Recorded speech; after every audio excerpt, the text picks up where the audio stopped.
Hello guys, greetings from the land of cherry blossoms. Once again, this is Dudes and welcome to my channel. Bago ko po i-share sa inyo kung anong gagawin natin sa araw na to, gusto ko lang pong pasalamatan yung 51 na nag-subscribe sa channel ko. 2 weeks pa lang, ano na tayo ng 51 subscribers at maraming salamat po sa inyong lahat. Na-appreciate ko po yon. Hindi ko man siguro marireplyan kagad yung mga comments ninyo. Gagawin ko ang lahat ng aking makakaya na maisama kayo sa vlogs ko. Lagi ko kayong i-mention, no? Okay guys, ang gagawin po natin sa araw na to is magluluto po tayo ng kalderetang baka o beef kaldereta, no?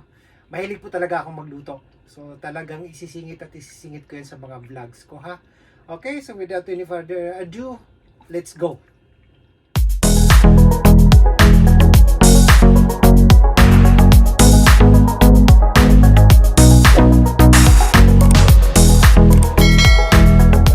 Magluluto po tayo ngayon ng kalderetang baka o beef kaldereta, no? So ayan yung sangkap natin, karne ng baka, pero ulitin ko guys, iba kasi ako magluto, iba yung pamamaraan ko ng pagluluto, kaya ko binabad ko na siya sa toyo kasi gusto kong ma-absorb ng karne yung lasa ng toyo para may lasa talaga yung karne.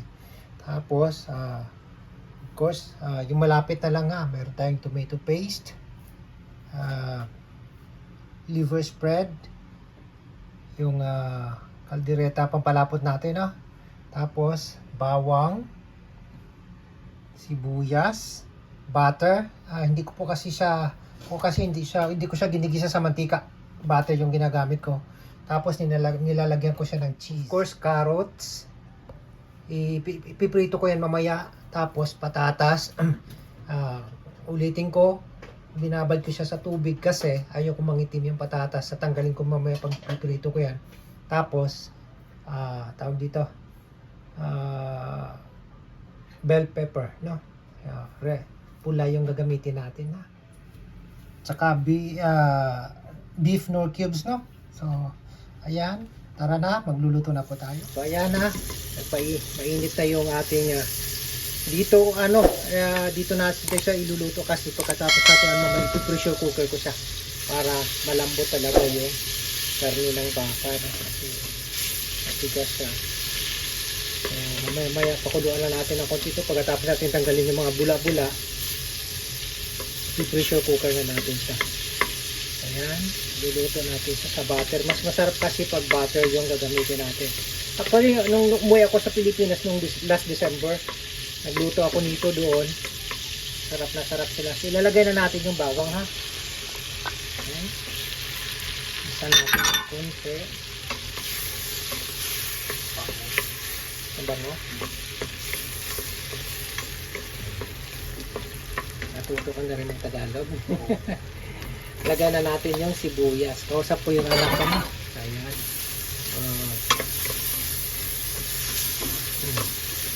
Luluto lang natin saglit yung sibuyas, saka natin ilalagay itong karne ng baka na binabad natin sa toyo, no?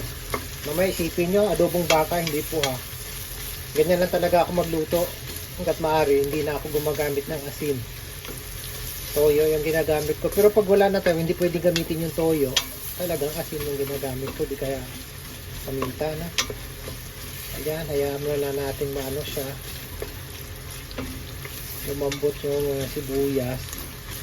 Saka natin ilagay yung, so ayan, malambot na po yung sibuyas. Ilalagay na natin yung karne ng baka, ha. Ibuhos na lang natin. Isa natin, ayan.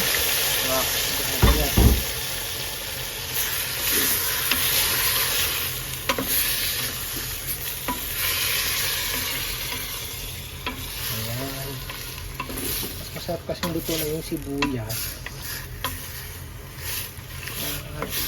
Absorb ng karne ng baka yung ano na.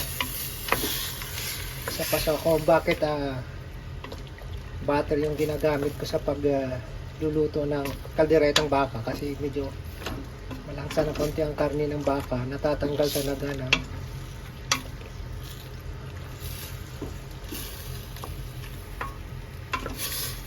butter yung ano ng baka. So ayan, hayaan muna natin siyang kumulo ng konti na. Saka natin lagyan ng tubig para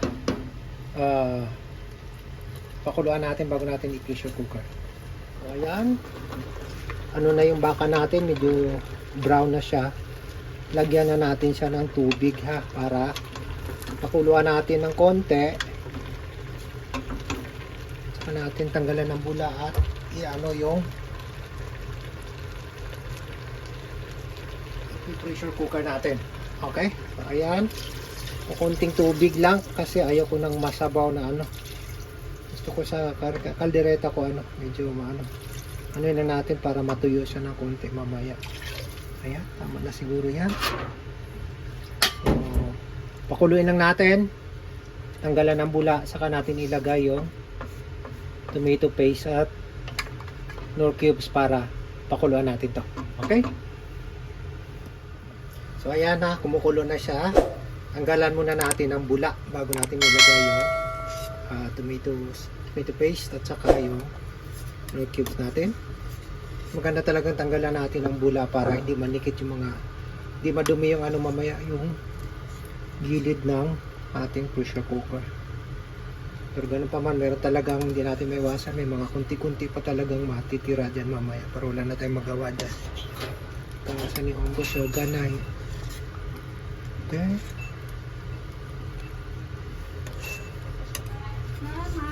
Fiery. Ayan, dumating na po yung asawa ko galing sa trabaho. So, ayan. So, lagay na natin. Kahit alin dito muna. Lagay na natin itong nor cubes. No? Lagay na natin yung beef nor cubes. Plus itong ating tomato paste. Saka natin siya pressure cooker.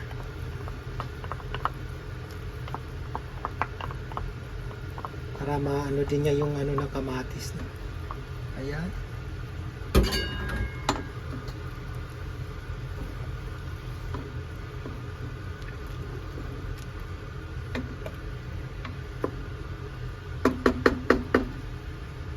Ayan, tatakpan na po natin. So ayan, kumukul. Malambot na po yung karne ng baka. Lalagay na natin tong liver spread na.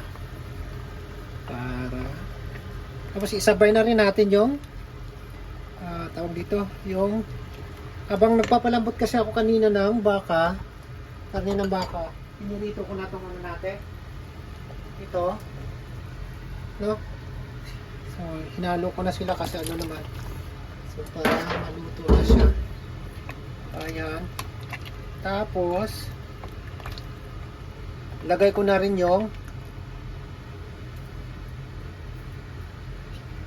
cheese. Itong cheese talaga, ito yung nagpapaano ng lasa niya, nagpapa-enhance ng lasa niya. So, ayan. Kaya ako naglalagay ng cheese sa aking kaldereta para lalo pang lumasa. So ayan, mamaya pag hinaluan natin ng pampalapot yan, lalapot na yung sabaw na yan. So ayan, kahit mauna to or yung ano, ilagay na natin yan para kahit pa paano maluto na konti. Plus itong pampalapot natin, no? Ilagay na natin at haluin natin maigi. Lalapot na yan.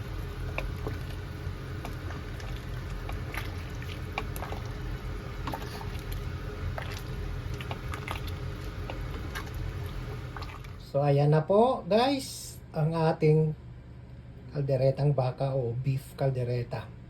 Tapos kanina habang niluluto ko yan, kasi gusto ko ng sabaw, malamig po kasi ngayon dito sa Japan, nagluto din po ako ng yung ulot ng mga pangapanga ng isda. Ginawa ko parang pyesa. Kaya yan, mahilig kasi ako sa gulay talaga. Yan. Yun yung magiging ulam namin ngayon. Marami itong isda na to na may gulay. So, ayan, 2 araw na namin kakainin uli yan. Okay, sana yung nagustuhan po ninyo yung ating luto sa araw na to. Maraming salamat. Ayan, moment of truth. Ay, asawa ko, hindi siya malusog ha. Do, mainit. Ayan na, mahilig din kasi siya sa sabaw. Pareho kaming gusto namin yung pangapanga ng isda na yan. Masarap. Masarap. Okay, from 1 to 10. Anong score mo? 100%. 100%. Yeah. Mm. Takot ka lang di kita pagluto uli. Hindi nga, masarap nga. Okay, thank you. Malambot pa yung baka. Wow. Siyempre, naka-pressure cooker yan eh. So, ayan. Ayan po. Maraming salamat. Bye for now. Ayan po guys. Sana nagustuhan po ninyo yung video natin sa araw na to. Bago ako magpaalam guys, gusto ko lang sabihin sa inyo na talagang ginagawa ko po yung aking homework, no? Nagre-research pa ako para kung paano mapaganda pa itong mga videos ko. Paano mag-edit, paano maglagay ng mga thumbnails, at kung ano pa mga sound effects. So mapapansin nyo naman yan habang nag-upload ako ng mga videos, no? At kung nagustuhan niyo itong video ko sa araw na to, sana huwag niyo po kalimutang mag-like, mag-comment at paki-share na lang po, at higit sa lahat huwag kalimutang mag-subscribe at pindutin ang notification bell para updated kayo sa aking pang mga susunod na vlog. Okay? Maraming salamat po. Arigatou gozaimashita. Have a nice day.